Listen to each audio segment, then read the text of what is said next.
Jogging కి వేళాయరా, ప్రకృతిలోకి పయనమవ్వరా. పూర్తి వివరాలకు చదవండి రేపటి Sakshi Hyderabad edition.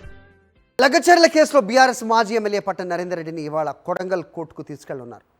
Narender Reddy police custody petition ఇవాళ కోర్టులో విచారణ జరగనుంది. దీనిపై అప్డేట్స్ మా కరెస్పాండెంట్ విక్రమ్ ఇస్తారు. విక్రమ్, చెప్పండి. హరి, లగచర్లలో అధికారులపై దాడి ఘటనకు సంబంధించి ప్రధాన నిందితుడు A1 నిందితుడిగా చేర్చిన పట్నం నరేందర్ రెడ్డిని చిల్రపల్లి జైలు నుంచి కోడంగల్ కోర్టుకు తరలించబోతున్నారు. మరి కాసేపట్లోనే కోడంగల్ కోర్టుకు పట్నం నరేందర్ రెడ్డిని తీసుకువెళ్లనున్నారు.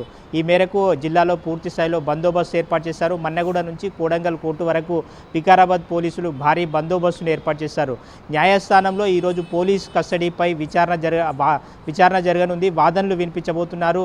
అయితే ప్రధానంగా పట్నం నరేందర్ రెడ్డికి సంబంధించిన తరపు న్యాయవాదులు మాత్రం ఒకవేళ పోలీస్ కస్టడీకి ఇస్తే మాత్రం ఖచ్చితంగా వీడియో రికార్డింగ్ చేయాలి, అదేవిధంగా న్యాయవాది సమక్షంలోనే విచారణ చేయాలి అని చెప్పి నరేందర్ రెడ్డి తరపున న్యాయవాదులు అడిగే అవకాశం ఉన్నట్లు స్పష్టంగా తెలుస్తుంది.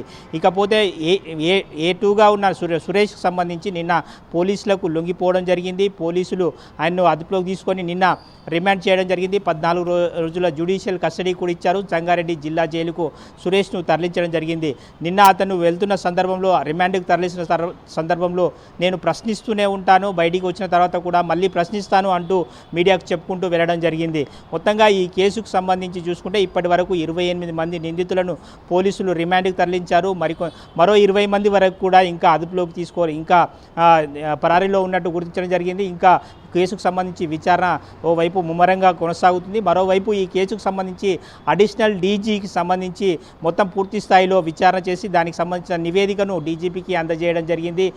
మహేష్ భగవత్ అడిషనల్ డీజీ ఈ కేసుకు సంబంధించి పోలీసు ఎస్బీ అధికారులను విచారించారు, అక్కడ గ్రామంలో విచారించారు. అసలు ఏం జరిగింది ఆ రోజు అన్న దానిపై పూర్తి స్థాయి సమగ్రమైన రిపోర్ట్ను డీజీపీకి అందించారు. అక్కడ పోలీసు అధికారుల వైఫల్యం ఉందా అన్న దానిపై కూడా ఆయన విచారణ చేసి పూర్తి స్థాయి నివేదికను డీజీపీకి అందజేయడం జరిగింది.